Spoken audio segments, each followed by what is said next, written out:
it's not just about how strong or weak the pelvic floor is. It's really about how well coordinated is it with the rest of the system. And so Yeah. if I have a pelvic floor that's very tight and it's just kind of clenching all the time, we may think of that as being strong, but that is not necessarily strength, because strength is Yeah. how well can we change positions over like a distance. And so if I'm stuck at an end range where I'm super tight, or I'm stuck in an end range where I'm very loose, those are both going to be states of weakness. But if I have a pelvic floor that can tighten and then also release and stretch, then this is a Mm. pelvic floor that is strong. But again, we don't have to have like the strongest pelvic floor ever. We just have to have one that works well with everything else. And that would kind of be the next step of thinking about what can I do to improve pelvic floor symptoms is how do I learn to coordinate this with the rest of my body? In today's episode, I have the privilege of speaking with Gina Conley of MamasteFit. We talk all about understanding the pelvic floor mechanics in the prenatal time, during labor, birth, and the postpartum. She shares so much wisdom in such a great, palatable, easy to understand kind of way. And so, without further ado, let's get into it. Gina Conley holds a master's in exercise science and is the founder CEO of MamasteFit. Love that name, by the way. That's always been one of my favorite things. An industry leading perinatal fitness provider with a training facility located in Aberdeen, North Carolina. Aside from her work as a personal trainer specializing in perinatal fitness, Gina is a seasoned birth doula who has supported nearly 200 births in North Carolina. This is the Earthbound Parenting Podcast. Welcome, Gina. Thanks for coming to chat with me today. Thanks for having me. Yeah, so let's just dive right in. Starting us off, could you explain what the female pelvic floor is and how it's connected to our whole body? I think a lot of people kind of in their minds isolate the different like muscle groups and things like that. And I know that it's all interwoven with our whole body, but I think most people like we talk about the pelvic floor, we just sort of like reference it a lot, and sometimes people aren't even quite sure like what that is. And I'm sure I'm going to be learning stuff today too. So yeah. So the pelvic floor is a sling of musculature that's supposed to be responsive to what movements and different things that you're doing. So it's not necessarily like your bicep or like your quadricep muscle that you're like actively thinking about contracting and moving. It's something that's supposed to be reflexive. So the pelvic floor sits at the bottom of your pelvis. It attaches all towards your sacrum and tailbone area, and then to various parts of the bottom of your pelvic space. And it has several functions for us. And so it's going to help with sphincter control, so keeping your poo and pee in or releasing to let it out. It helps with some pump, so helping with lymphatic flow through the pelvis. It's going to provide support for your pelvic organs. As females, we have three pelvic organs. We have our rectum, we have our uterus, and we have our bladder. And then during pregnancy, the uterus obviously gets much larger. And so it has a little bit more of a load there. It's going to provide stabilization. So your pelvic floor is a part of a system that helps with your core stabilization with stabilization of your core, and plays a big role in pressure management within your abdominal cavity. And so the other muscles that are a part of this like deep core system that helps with stabilization is going to be your pelvic floor at the bottom, your diaphragm at the top, which is going to be at the bottom of your rib cage. This is kind of the prime mover when it comes to changing pressure within the abdominal cavity. We have our transverse abdominis, which is kind of your abdominal muscles that wrap around. Sometimes people know it as like the corset muscles. Mm. Sometimes the internal obliques are included in this. And then we have our multifidi that is along your spine. And so all of these muscles work together to help with kind of postural control. So helping to stabilize your spine, helping to change pressure, to create a really strong anchor for your limbs and the rest of your body to kind of move from. And so it's a part of a system. It's not working in isolation by any means, but pelvic floor is like a really big buzzword during pregnancy for sure. And then the pelvic floor also plays a big role in our sexual function as well. And so it helps to support pregnancy and childbirth. childbirth. It helps to release and open to allow a baby to pass through. It does not push your baby out. It just has to kind of move out of the way. And then it also plays a big role with like orgasm, things like that. So these are a lot of like the basic functions of the pelvic floor, and all of them are more kind of responsive. So we're not necessarily thinking about, I'm going to do this specific thing with my pelvic floor for it to do something. It just should be responding to the system. But depending on what kind of phase of life you're in and what kind of movement patterns you become accustomed to, this could impact how well that pelvic floor is able to move. Is it kind of compensating for other muscle groups that are supposed to be prime movers? Is it maybe set up in a position that is not like is not allowing it to work really well? But that's kind of like the general introduction to the pelvic floor. It's a sling of muscles at the bottom of your pelvis. It's a really big buzzword. A lot of people are like super hyper focused on the pelvic floor, but it is a part of a bigger system. And so it's just kind of like one little gear in this system. But it's a lot easier to focus on it too. Like it's easy to just think about the pelvic floor as opposed to think about, well, then how do I coordinate it with everything else? And so that's kind of like what I would say is like the intro for the pelvic floor. It does a lot for us. And there may be like a hyperfixation on like what to do with it.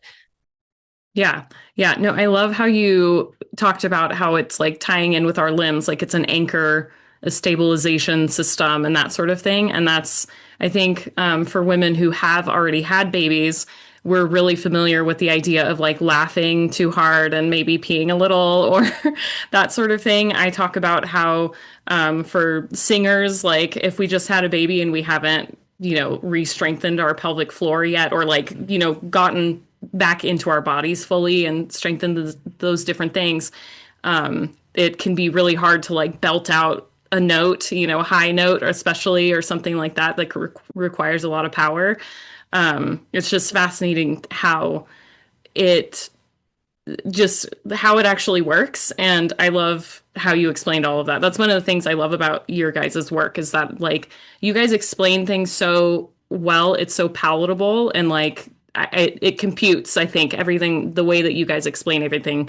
Because the muscle systems, I know for myself, when people start talking about all these different muscles and this is connected to that and da da da, it's like I sort of like it just goes over my head. I start to get a little like, a little overwhelmed. But when you guys explain, it just makes sense. I think it's like just so simple how you guys verbalize the different things. So I appreciate that explanation. I feel like that's a great intro to all of it. And again, like talking about, you were discussing like how the muscles tie into our spine and they sort of wrap around, and certain muscles wrap around, and they're just all this like basket woven together, tied into a bunch of different things.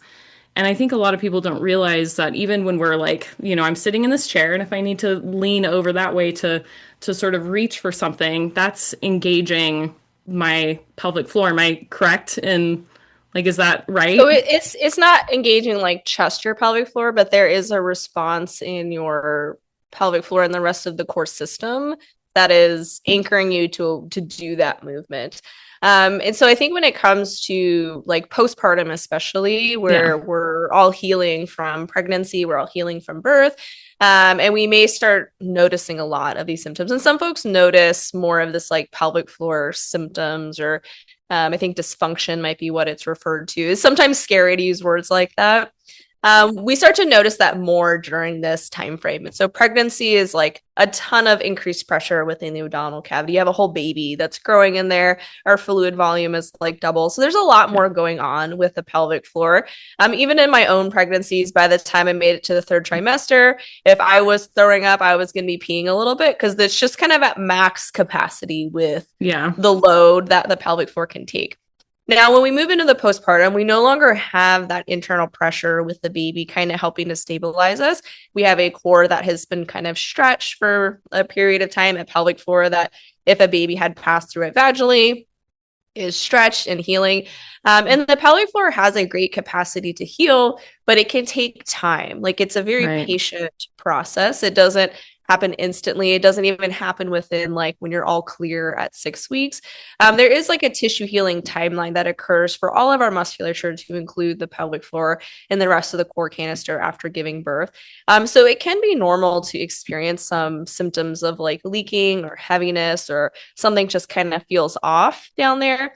But over time, those symptoms should improve. Like it's not something that like we have to continue to like suffer with. And there's different strategies that we can utilize in like the earlier postpartum time frame. If you are noticing more discomfort or symptoms from the pelvic floor that are not symptoms you necessarily want to experience, if you find that whenever I cough or I laugh, I'm experiencing like leaking, we could try to find more of a staggered stance. And so the pelvic floor attaches to the pelvis. And when we find different pelvic positions, sometimes this changes the tension within the pelvic floor in a more optimal way that can help us to kind of contract more easily. So if we just think about squeezing the pelvic floor without considering the position, this is potentially not putting the pelvic floor into a better or in a position that it can work better. So if I, for example, was trying to do like a bicep curl, but I was doing a bicep curl with my arm straight out to the side, it would be a lot harder than if I had my elbow down by my side just by changing the position of my shoulder. And our pelvic floor is similar. It attaches to the bones.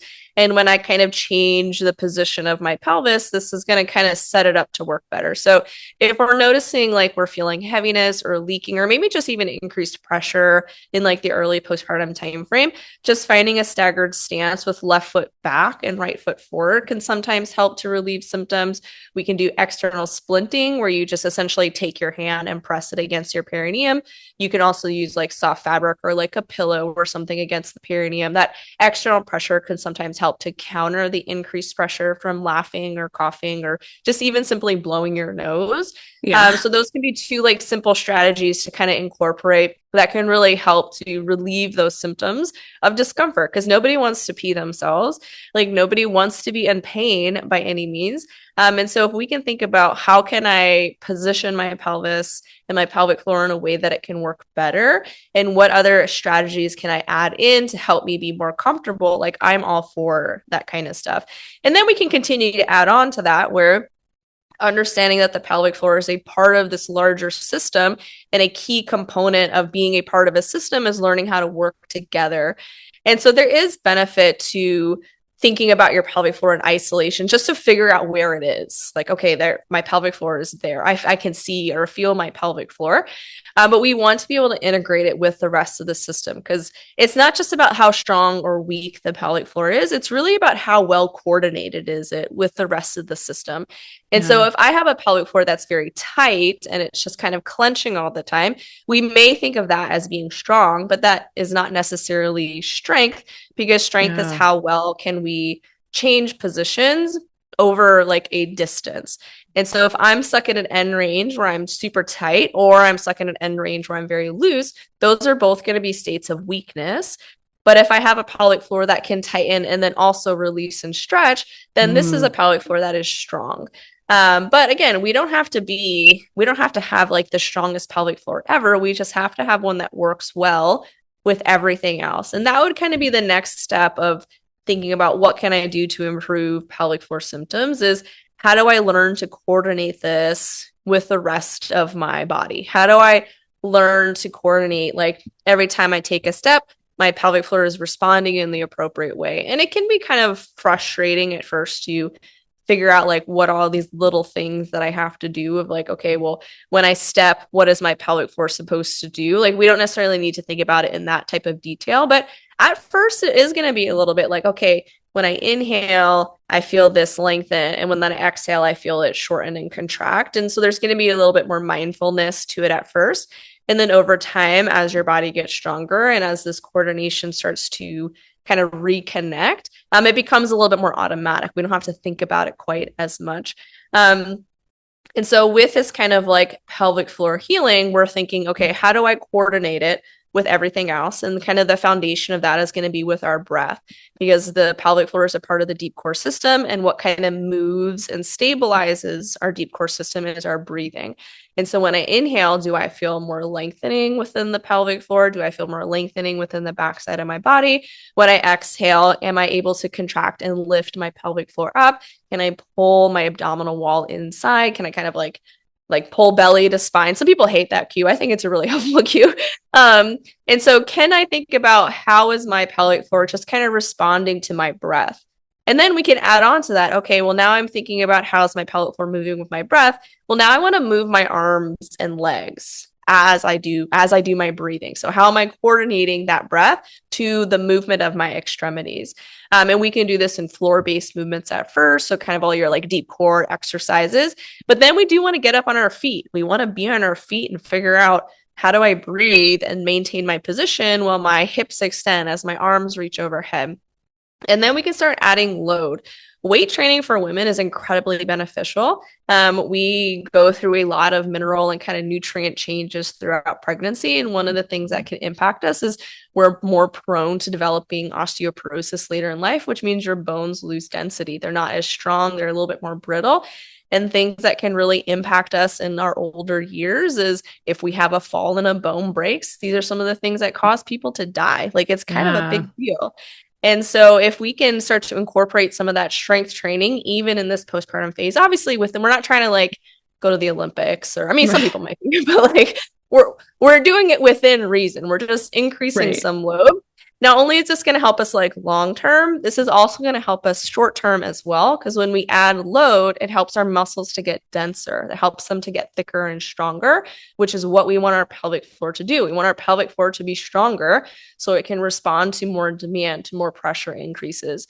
And then slowly, after like a few months of like kind of gradually increasing our weight, increasing the complexity of our movements, we're not having to think about breathing as much. And then maybe we want to start to incorporate some impact. We want to try to get back to running or jumping. And then this is where we can start to see like, okay, well, let me see how it feels. And then if it feels good, I'll just keep going. And if it doesn't, well, what can I tweak? And there's different things that we can tweak when we start making it back to impact. So we start at the beginning where we're just kind of thinking about, how does this thing move with the rest of the system? And we're going to start with breath. So when I inhale, it lengthens. When I exhale, it shortens and contracts. And then we're going to add in my arms and legs doing things too while I'm breathing. And can I coordinate that and maintain my position? And this is going to start with like kind of core based exercises. And then we're going to get upright and we're going to continue to coordinate. And then maybe we start adding some load. We start adding some weights to help that pelvic floor get stronger and thicker and more dense so it can respond better to increased pressures. And then once we've kind of coordinated all that, maybe then we start to add in some impact. And you might be like 3 or 4 months postpartum at this point. Maybe you're further postpartum. There is no like set timeline of like what anybody needs to do. And we can start thinking about, okay, well, how does it feel when I bounce? Like, do my muscles feel strong enough to be able to like withstand like bounding from leg to leg? And if not, well, maybe I need to continue to increase my strength before I start to do that. We can do like walk running intervals. It doesn't have to be 5 miles right away. It can be 30 seconds of running, a minute of walking. Like, we can kind of ease ourselves into it so that we don't overly fatigue, because sometimes we start to experience symptoms maybe later in the day when we're more tired. And this could also happen during our runs as well. And then we want to think about like our positioning. So the pelvic floor is a part of that deep core system. If my rib cage is in a more flared position, so I'm arching in my back a little bit more, this is going to put a little bit more pressure to the front half of the pelvic floor and kind of put it in a position where it's not going to be as optimized. So it's not going to be able to work as well. And so you might notice a little bit more leaking if you're arching a lot when you run. In addition, if you're very bouncy with your strides, so you're kind of like really, really up and down, like maybe you're purposely trying to run really slow, this is also going to increase kind of like the impact on the pelvic floor as well. And so for some folks, that is not going to bother them if the pelvic floor is strong enough and coordinated enough to withstand it. But for some folks, that can be something that causes that leaking. There's just too much pressure being put on the pelvic floor. So can we keep the rib cage down and just focus on running forward as opposed to up and down, which sounds like a no-brainer.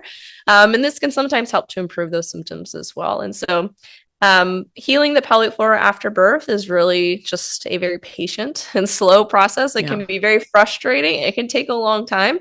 Especially when there's a lot of external pressure on us to bounce back and to Right. get right back into what we were doing before. And then there might just be a lack of patience on ourselves. Like this was a really different experience. We have spent however long prior to having children being a person of our own. And now we're no longer just that person. There's a whole nother title that we have. And so it can be very tempting to try to get back to things that felt familiar as well. And so we might have our own internal pressures to try to hurry back and get to something that feels familiar to us. There may be external pressures that are telling us that we need to be healed and ready to go right away. But it can take a long time for the pelvic floor to just go through its normal healing timeline. And then for us to add on all of that kind of the extra steps to feel good in our body. I went off on a huge tangent. I don't think you answered the question. I love everything. There were so many things going through my mind. One of the things that you said a little bit earlier on that popped in my head was I watched one of your videos recently. I can't remember where I saw this video. Maybe it's just, I don't know, on YouTube or something. But it literally was like, I didn't even watch the whole video. I like accidentally came across it and I needed to get to something else. So I was like, okay, I can't just like nerd out on this video right now. But the little bit that I saw, you were talking about just how we stand. Like we tend to like stand on our right leg or something like that. Or I think it was you. It might have been your sister. Sorry. It was me. Yeah. Okay, I think it was you. Yeah, I'm pretty sure it was you. But we're like standing on our right leg and we sort of like step out with our left leg or something like that. And you were talking about how it positions our pelvis and how if we that's kind of a habit, like how we stand, then like the things that it does with our musculature and like just like how our bodies will sort of naturally fall into those because it's becoming a habit and it's like our muscles are just sort of like comfortable there. And I think you were talking a little bit about just how it can create a little bit of weakness in certain muscles and like strain. I'm like not explaining it well at all, but I mean, I could explain it. So we have normal asymmetry within our body. So none of our internal organs are perfectly symmetrical. Like, and so that's this so is going to impact how we kind of posture ourselves. And so being asymmetrical, which every person is not bad by any means. It becomes more of a problem when we cannot come out of these positions or we live and we spend all of our time in one position all the time. So there's no perfect posture and there's no one place that we're supposed to live our lives. And this is something that I see a lot in like the birth space where if you want your baby to be in a perfect position, you have to point your belly button forward and be in this perfect position. I saw one post that was very bold to say if you slouch, this equals C-section, and I'm like, Jesus. Oh my gosh. Like people cannot, and so this stresses people out because they're like, I have to live in this one perfect position. I can't even sit and relax. And I'm like, I feel like that increased anxiety is probably causing more issues for people. Right. So we have normal asymmetry and there's nothing wrong with kind of the positioning. But it can be helpful information to know because it may kind of modify how we approach different parts of the pelvic floor and different just overall exercises. So this is known as the left AIC pattern, and it comes from Postural Restoration Institute, which is based on like a ton of research. And people that are listening and even in yourself, you may notice these patterns in yourself as well. Some people fall into them much more deeply than others. And so the pattern is on the right side of the body, the organs are denser and the diaphragm is much larger compared to the left side. And so we tend to stance or put our weight into the right leg more often. And so because of this, the pelvic half of the right side tips backwards and is a little bit more of a tucked position. And that pelvic half kind of moves in a more internally rotated position with adduction. So this just means that this pelvis sits backwards and kind of tilts inwards. And that is kind of the positioning of that pelvis more often. This positioning on this side tends to result in the anterior portion of the pelvic floor on the right side, and that pelvic wall tends to be more active. So it tends to be a little bit tighter, but the posterior portion tends to be a little bit weaker or more lengthened. With that, it continues down the chain because your pelvic floor doesn't work in isolation and your pelvis doesn't change positions just based on your pelvic floor. Surrounding musculature also impacts the pelvic positioning. And so on the right side of the body, the hamstring and the inner thigh tend to be a lot stronger and is kind of helping to pull that pelvis into a more internal position. But the quad and the glute tend to be a little bit weaker because it maybe has a harder time pulling that pelvis out of that position. And so those are some like considerations that we can have, is these two muscles are probably very strong and these two muscles are probably maybe a little bit weaker. And then it's opposite on the opposite side. So on the left side, that pelvic calf, because it's our non-stance leg, tends to be tilted a little bit more forward. So we have a little bit more of an anterior tilt on that side, and it tends to kind of flare out. So we have more external rotation with abduction. So we've kind of got these two pelvic calves that are kind of, I'm trying to think of how to do it with my hand, kind of this one comes this way and this one kind of comes back a little bit.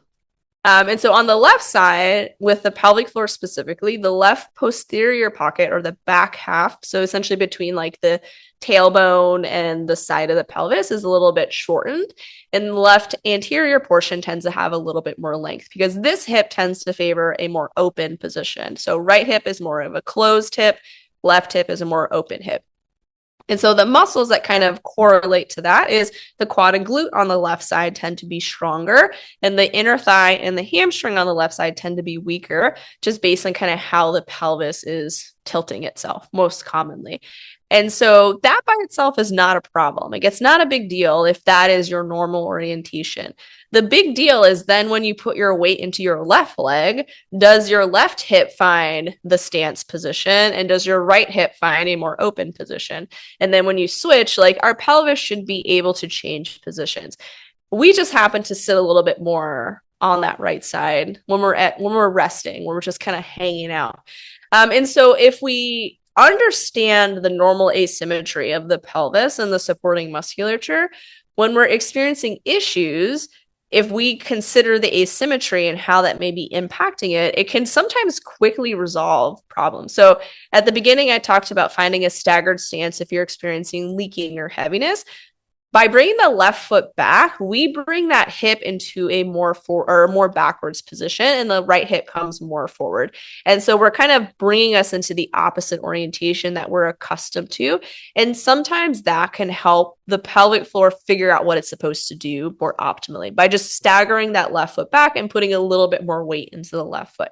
It just brings the pelvis into the opposite position so that it can try to work a little bit better. Sometimes that just brings it more neutral, but that's why that position sometimes helps. If you're having pelvic pain when you're rolling around in bed, if you drive your right knee forward and your left hip back, this is bringing the pelvis into that opposite position.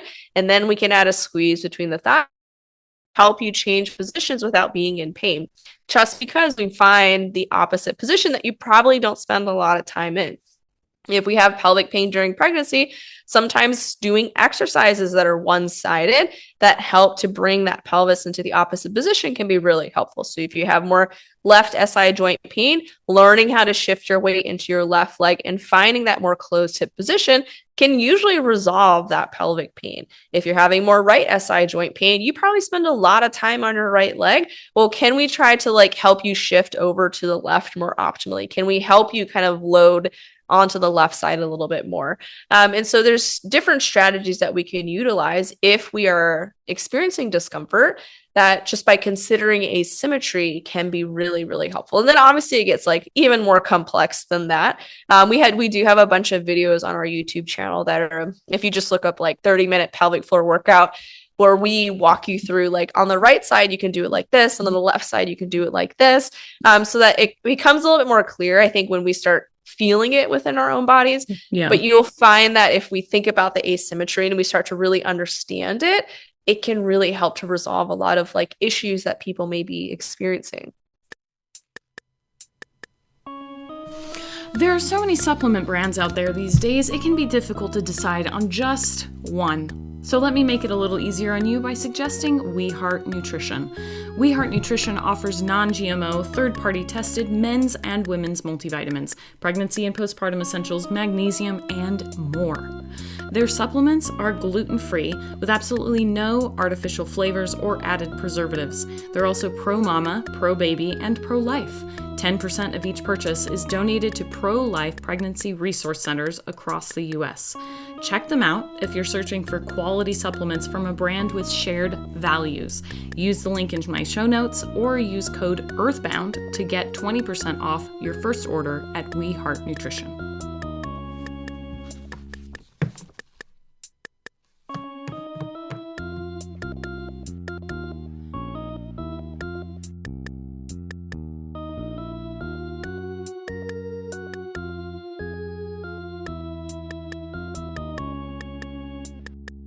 Everything you said makes sense. And I was recognizing some of the things that you were saying from that video before that I did totally forget right now. And I'm glad that thanks for explaining it all again, because there are a couple of things that are coming up for me as you're explaining all of this, but like specifically what you just did. So after I saw that video, when I had a moment, I actually tried to stand in the opposite, like stand weight bearing on my left leg and like put my right leg forward and just notice what was going on in my body. And it was very interesting, the different things that I noticed and how different it felt like in my own body to be in that position versus what is clearly my normal with standing on my right leg and all of that. And it was just like, oh gosh, it's so cool. First of all, to notice those things. And I think we don't, in general, like people don't, I think, take the time to just sort of like pause and notice what's going on in their body, depending on how they're sitting, how they're standing, and all of that kind of stuff. So that alone was kind of neat. The other part that I think is just so simple and logical, but again, it's like one of these things that I think we just forget, like because we're not stopping to notice, or there isn't some kind of problem coming up for us maybe, or we just maybe, I think a lot of the times, especially moms, like even if it's our first baby in pregnancy or whatever, there's just this general acceptance of like, oh, well, it's going to be uncomfortable and painful, deal with it. And that's not like, sure, there are discomforts and can be pain in these things, but it's like, it's not necessarily, we're not meant to be just wandering around in pain all the time. Like there are things we can do about that stuff a lot of the time. But for those who are pausing to think like, what can be done about this? It really is so simple and almost too simple, because it almost sounds like too good to be true that we could just, switch things up. Like, okay, it's hurting on this side, so how can I shift to the other side and sort of like find that balance in our body? And I love also acknowledging that we in ourselves are asymmetrical. Like you're right when you said like our organs are not even symmetrical. We really only have like a few of those that we have two of, and they're equally sized or more or less equally sized. I mean, even the fundus is not like just a straight shelf. Even our uterus is like a funky shape, and our liver is only on the one side, and stomach on the, like all that kind of stuff. So it's a comfort to remember that like we're not meant to be these like robotic, machines where everything's perfect on each side or like perfectly equal on each side and that sort of thing. So the accessibility and the simplicity is what I love in general, because that's kind of like one of my things, is that a path to being healthy and like achieving full health and like vitality and a thriving life, it doesn't have to be some complicated, super expensive and fancy, finagled, all these tools or whatever. Like it literally is something we can access just completely on our own, like built into nature. So that's also really neat. The other thing that I love about what you're explaining here is it reminded me of the development of like a baby. Okay, so in the postpartum time specifically, it's like, what's the first thing we do like I'm the newborn, what's the first thing we do that like once we're out, there's all these physiological changes, but main thing, we breathe. We take a breath. And so we take that first breath, and that's like the primary. And then over months and years, we're developing these skills of movement, like different levels of movement. What's the first thing we're doing? We're moving our limbs around and doing this kind of stuff. And then we roll over and then we're up on our hands and knees. And then we sort of get up upright. And then we are walking around and toddling and all of that kind of stuff. And that's like basically the same journey for a postpartum mother getting back into her, thriving self, back into, and I also don't really like to say, like, yes, we are getting back into some of these things, but we, like you said, we really are like whole new people after we've had, and it doesn't matter how many kids, it's like you were a woman with maybe no children and you went from no children to one child, you went from one child to two children, like you've never been this version of yourself before. So there's no going all the way back. It's just how are we discovering the most vital, most healthy version of this new version of ourselves, this new like Pokemon evolution of ourselves. So like that's how I love to envision it. But there really is like there is the opportunity to meet our new selves to our greatest potential, like our greatest health potential, and going back to what how we sort of redevelop ourselves postpartum. It takes time, just like a baby. Like it's not a 2 week thing. It's not a 6 week thing. Like it's gradual. It's over time. And I love what you were saying about like this takes patience, and sometimes it takes our own patience and not, like, yes, there definitely are pressures, outside pressures, but some of us like couldn't care less about the outside pressures. It's really like more we're sort of sometimes our worst enemy when it comes to pressures, and or we get impatient because, oh my gosh, I just want to be able to go for a jog and not be wiped out after like 5 seconds on a jog, and like these different things that we want to hurry up and get to. But remembering that these things are gradual, and even growing that baby in our belly was a gradual thing. Thank God. It was a gradual thing. But sometimes I think it can feel so sudden, going from like carrying a baby and this whole body that's doing this amazing thing is just a very different body, and like in a moment it feels like there's a baby in there and our body's doing all these things, and all of a sudden there's not a baby there, like kind of pretty suddenly comparatively, and we think, oh well, suddenly I can just go, start going for a jog or start being up and around and doing this thing and that thing and whatever. And another part of that, I think, is that some women, like I have a friend of mine who just had her baby, and she's a very social bug, and so she was really wanting to get out and get back to doing things, and she just popped up and was making dinner and like doing this and doing that and going out and all of that kind of stuff. And I was telling her that like just because you can doesn't necessarily mean you should.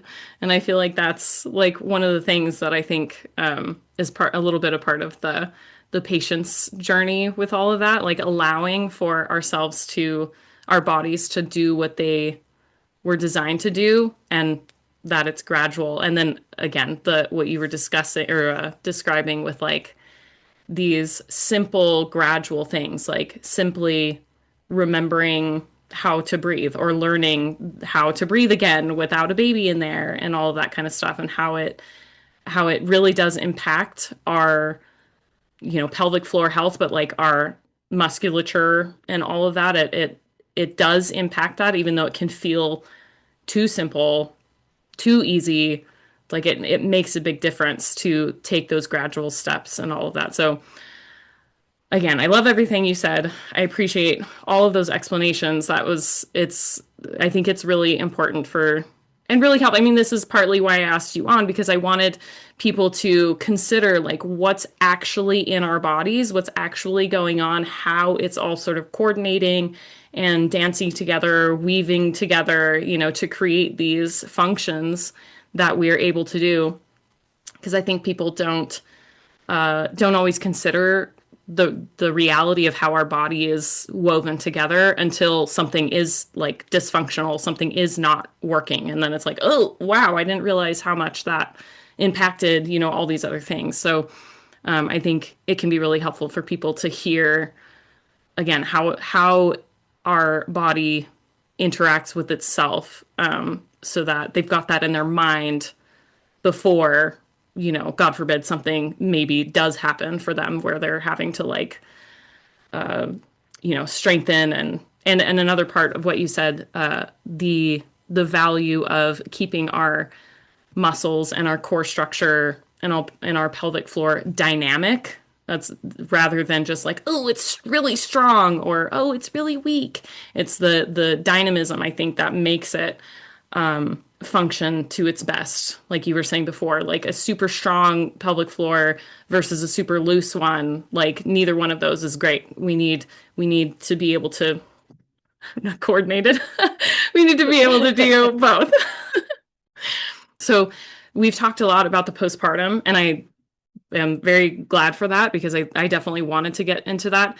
But I want to shift us over a little bit. Can you explain how the pelvis actually maybe shifts or is supporting a growing pregnant belly? And then how that work in the prenatal time, like whatever, you know, strengthening, loose, you know, working on that dynamism of the pelvic floor and our bodies, how that impacts labor and how the pelvic floor and all of that functions during the process of actually giving birth. So the asymmetry that we talked about still applies during pregnancy, and sometimes we sink a little bit deeper into some of these positionings. And so our pelvic floor is taking on a lot of additional load during pregnancy, like I kind of mentioned earlier in the episode, where the uterus is much larger. We have a baby that's growing in there. We have amniotic fluid. We have a placenta. Our blood volume is doubled. So there's more just mass that our pelvic floor is now supporting. And so one of the functions of it is support with the pelvic organs, and that is definitely being taken to like the next level. In addition, we have a number of hormones that are being released that are helping to increase laxity of the pelvic joints, increasing laxity and like vascularity of the connective tissues.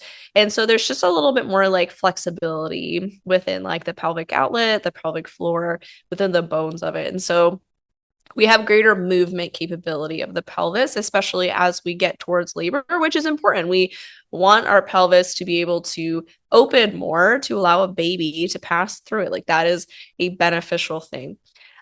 With all of this kind of like extra laxity, this extra loading on the front, our center of gravity is going to shift more upwards and forwards. So we're going to be kind of pulled into a more extended or arched back position. The lumbar spine of the female spine is meant to kind of arch a little bit more during pregnancy. It's something that is like evolutionary for us, which is pretty cool. But this is going to bring you into a little bit more extension. And I'm sure if you look at a bunch of pregnant ladies from the side, you'll see that they're all like arching their backs a little bit more. So with all of this kind of shifts that are happening within kind of our postural tendencies, within the way that we're standing, and then just the additional loading with on the pelvic floor, all of those patterns that I kind of talked about before, we tend to just kind of like be exaggerated a little bit more. And so that right anterior portion of the pelvic floor is maybe even more active. We're maybe having a little bit more bladder urgency as like our bladder has more pressure being put on it. Maybe the posterior portion of the pelvic floor is also a little bit tighter. So maybe we're experiencing more constipation, like more tailbone pain, maybe a little bit more back or SI joint pain. Because the pelvic position, again, is going to impact the tension within the pelvic floor.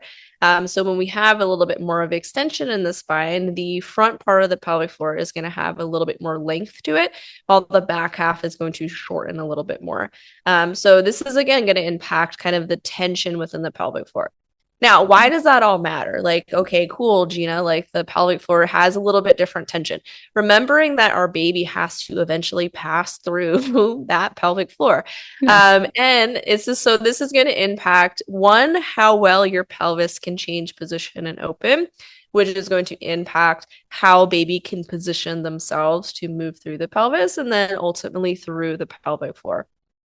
So something that we recommend doing during pregnancy is the MamasteFit birth prep circuit, obviously. But everybody has their own little circuit that is trying to do all of the things to support baby's positioning and to release tension and all that good stuff. I think ours is really good because it takes this asymmetry into consideration. And in this past year, we added a little bit more to it as well. And so the things that are going to impact your baby's ability to engage or enter into the pelvis is going to be how well can you find a rounded back position. This is also going to impact how well your baby's going to be able to pass through the pelvic outlet because the pelvic positions impact how the femur sits in the hip socket. And if we are in a more arched position, this is going to prompt the femurs to be more externally rotated. So this is helpful to opening the top of the pelvis. But could be a little bit harder to open the bottom of the pelvis and to release the posterior portion of the pelvic floor. But in order to open the top of the pelvis, there's also a lot of dynamic movement that's happening. It's not about static positions at all in labor. We want to be able to change positions. And so to open the top of the pelvis, we need more of that external rotation.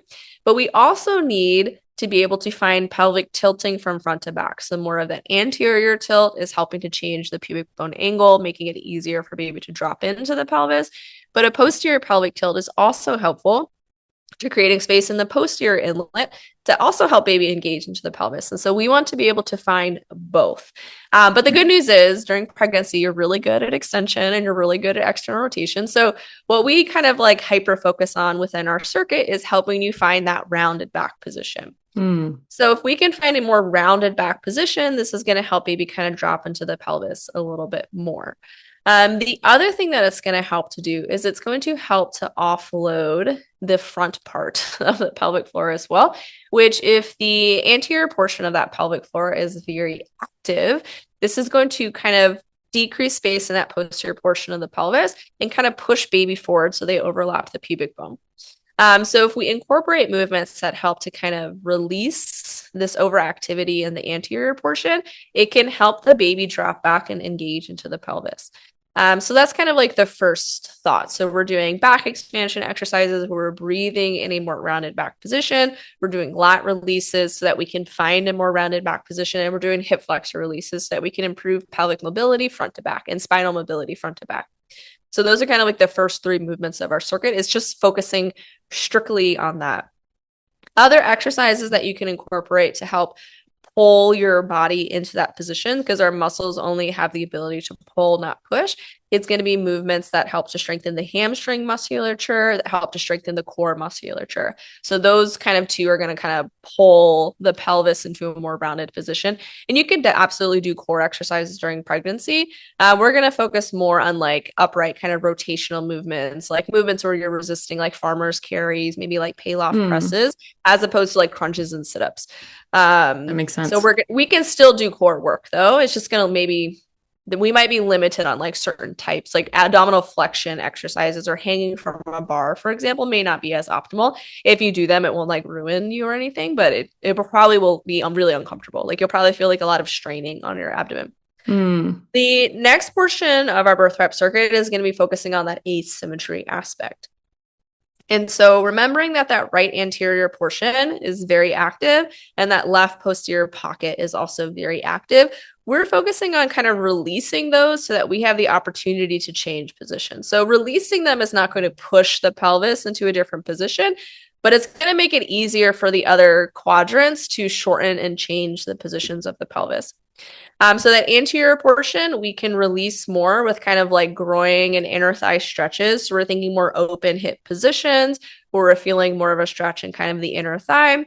And while the back portion, we're going to be focusing on more closed hip positions, which we refer to as hip shifts, where you're essentially rotating the pelvis towards the femur to feel more of like a stretch in kind of the deep hip pocket area. So if you were wearing jeans, where you put your hands in your pockets, that's kind of where we want the stretch to be.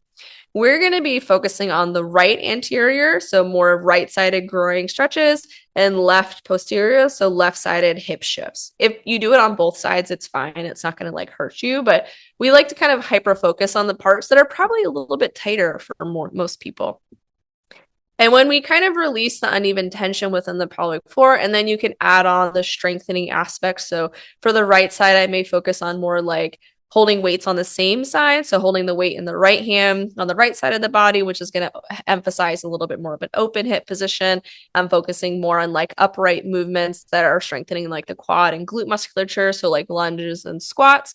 While on the left side, I'm going to be focusing on opposite holds. So I'm going to hold the weight again in the right hand. So I have more of this like rotation towards the front. So it's going to emphasize more internal rotation. While exercises that emphasize the inner thigh and the hamstrings. So it'll look a little bit different on each side. But again, if you do it on both sides, it'll be fine. Maybe just do a little bit more on one side versus the other or whatever feels good for you. And so that's kind of like what our circuit is doing. It's helping to improve your pelvic mobility so that you can create more space for your baby. We're thinking about releasing tension within your pelvic floor. And then the theory, which seems to be working for a lot of our clients, is it's helping babies get into better positions. It's helping labor move smoothly.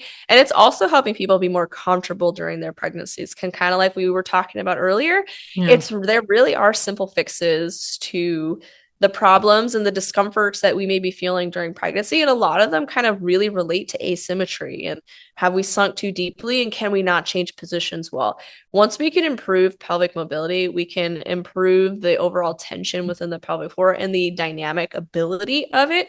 We typically are going to be much more comfortable in our pregnancies. And there's so many resources. I mean, that we just provide on our own, but there's so many other people that provide great resources as well.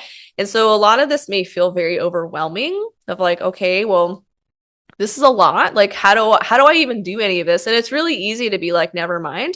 Like our YouTube channel is a free resource. There's tons of videos on it. We have a whole like birth prep workout section. Our birth prep circuit is a follow along video. There's a free PDF that you can grab for that. We have videos that go into more depth where we kind of walk you through different movements that address anterior pelvic floor tension, posterior pelvic floor tension, because we want this information to be accessible to as many people as possible. And then, of course, we have our paid offerings as well with our prenatal fitness programs, which is daily workouts, our postpartum fitness programs, which is going to be like a whole nother level of like us walking you through the process. But we do have a lot of like free offerings as well with our YouTube channel and our Instagram that make all of this much easier to do, which is pretty cool. Yeah, no, I love that. I love that you guys have you're a wealth of information and again, like I said earlier, I love the way that you explain things. At least for me, I feel like the way that you explain makes a lot of sense. And I think it can be hard for people like in this setting if somebody's listening and it's like they're like trying to visualize these things and it's like I don't wait what the post the anti what that kind of thing, but that's like the beauty of your videos and the work that you guys have, your programs and things like that. You're not just like talking at a camera, you're showing in your body, like explaining with the visuals and like the positioning and all that kind of stuff so that people can try it. And I definitely encourage people, like, as even if maybe it's not like now it's exercise time, like to just as they're watching your videos to just like shift. Like I think I did it a few times while you were talking right now where I'm like, oh yeah, like feeling in my own body the little shifts and things like that, how things can change. And again, just like noticing what's going on in your body for your own problem solving if there is some kind of something coming up or whatever, can be super beneficial. But yeah, highly recommend like people going to check out your guys' channel and all your programs and everything. But since we're talking about your programs, I saw that you have a new program that's maybe it's geared a little bit more towards professionals or something like that. But you guys have I'm trying to remember what it was called. I didn't write it Well, down like I should our have, but newest course is the pelvic mechanics yes, that one. course for professionals. People who are not professionals can also take it. It's just an educational course where we really dive into specifically like pregnancy and birth and how we can utilize movement to address the asymmetry, to help to improve how somebody feels during their pregnancy, how we can better optimize birth prep exercises to support somebody's pregnancy experience and their birth experience. What Roxanne and I are finding is there's a lot of our clients are like wanting to do all the right things. but we weren't utilizing birth preparation enough. Like we were just kind of showing up and hoping for the best. And all of the best movements and labor positions that I do, and I can walk people through, would be better if they had done some sort of preparation to kind of get the system ready. Like you can't walk around for 9 months with a pelvic floor that's super asymmetrical and tight and then show up at labor and hope that like one labor position is going to suddenly release the whole thing. And so and that's not to like shame anybody by any means, but I think it's important to understand that there is a lot of tools within our reach that are reasonable and not too complicated to do to help improve our experiences. And I don't think that there's enough emphasis on the benefit of movement and how incredibly changing it can be for somebody's prenatal experience and how beneficial it can be for birth, because it's much easier to be, hey, when you show up, we'll just give you this stuff and it'll make your labor go.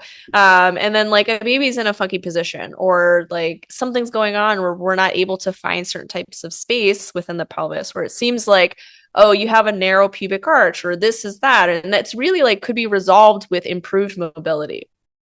So nobody's pelvis is a solid bone. I mean, some people's might have like screws and stuff in it, but most people do not have a solid bone pelvis.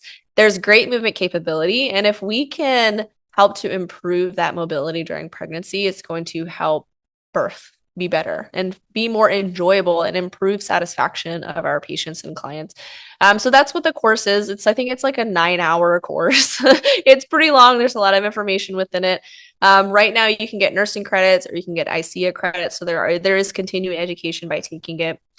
You also get 2 free months to our mentorship program, which essentially gives you access to Roxanne and I and our PTs to ask all of your questions if something comes up and you want to hash it out. There's also educational content that we release exclusively to that mentorship as well. And then we also have workshops, like in-person workshops with our pelvic mechanics course our pelvic mechanics workshop as well, which are in person. So you can do the movements with us. They're like 1-day workshops. They're kind of coming up all over the place. We try to do like one-ish a month. So if anybody, depending on when somebody's listening to this, I would say like our website is going to have the most up-to-date dates, or our Instagram page, there'll be like a little carousel that's like upcoming dates for workshops. Would be like my best, what I would recommend is your best bet to figure out how you can learn more with us. We've been doing this for a long time.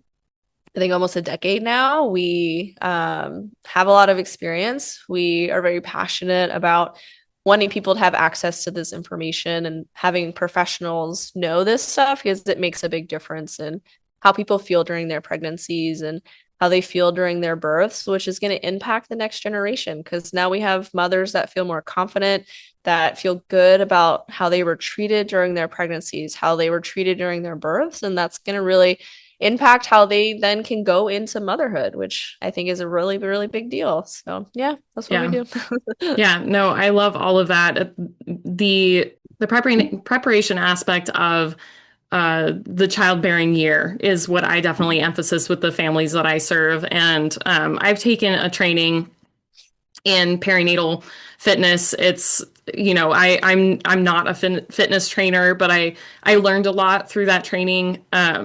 And there's always more to learn because it's a whole, like, you have a master's in this whole like field. So it's like, there's so much to learn, much more than just like a quick training like what I did. But even that little bit has been super beneficial. You were talking about rounding the spine, I think earlier, but what I was picturing was the cat cow positioning, like going from that arched back, like all fours arched back like this, and then going back and forth like that.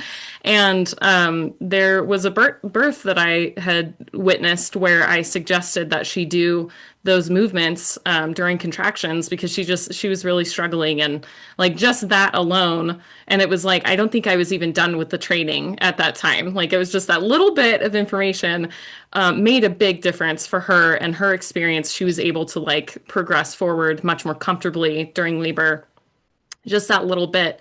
And so, yeah, as you're saying, like this, we can't emphasize enough the value of understanding the movement and like especially during labor and birth, like with troubleshooting, funky things that might be going on or something that's causing a little bit like extra discomfort where it's like, okay, we can maybe help this.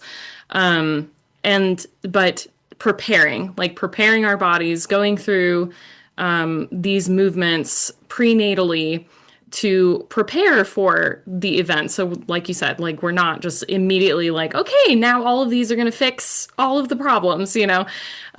There's just like we emphasize the value of prenatal nutrition and going through these sort of exercises, these practices of a positive mindset, like clearing, you know, these whatever might be coming up for us in our pregnancy, like mentally, emotionally, spiritually. It's the same thing for preparing our physical bodies, which it's funny that I feel like often things are being just like segmented. It's like if you're a fitness gal, then it's like we only do the body movement, like we're only preparing via pregnancy movement and that kind of thing. And we're not doing nutrition or we're not doing mindset, we're not doing this and that. And it's like people segment. And I think, at least in my world, there's a heavy emphasis, which is good on the breathing techniques and the mantras and like that kind of stuff, which is super valuable. But we can't forget the immense value in like doing that work prenatally in the movement sphere, especially people say it all the time, but we are a more stagnant society in this part of the world. Like we're sitting down a lot more often. We're just like hanging out in these one positions very often. Katie Bowman was somebody who greatly inspired me like way before I was even in the birth world, where she was talking about not having any furniture in her house and that when you're sitting on the floor, yeah, she's like the natural movement or I can't remember her name, but anyway, her thing is basically like being a little uncomfortable forces us to change positions, and just that change in lifestyle alone can be really beneficial for our overall like movement health.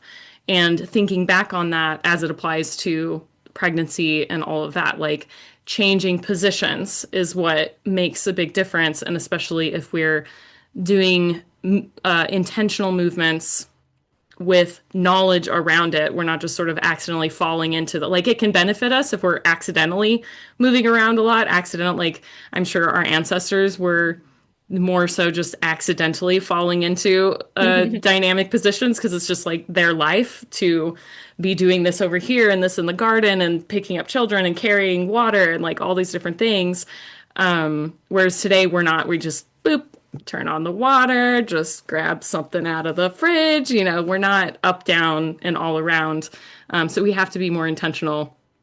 And yeah, I'm kind of like talking in circles about it, but it is super valuable. That's definitely something that I try to focus on with the families that I serve. And yeah, and I love all the resources that you guys have. And yeah, I think you covered so much, and it was so helpful, so beneficial. I love a wealth of knowledge. I love how you explain things. I love all the resources that you have for people.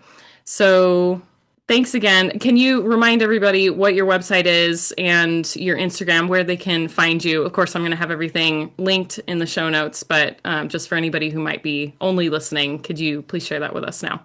So our website and all of our social media handles are going to be MamasteFit. Well, then .com for our website, which is like namaste, like the yoga thing, but it's with an M. So like mama stay, STE. And that's going to be our Instagram handle. We're on TikTok, but we don't really post very much over there. I would say our two big platforms are going to be Instagram and YouTube. Everything just auto posts to Facebook. Oh yeah. Those are kind of going to be our two like big free resources. We do have a blog.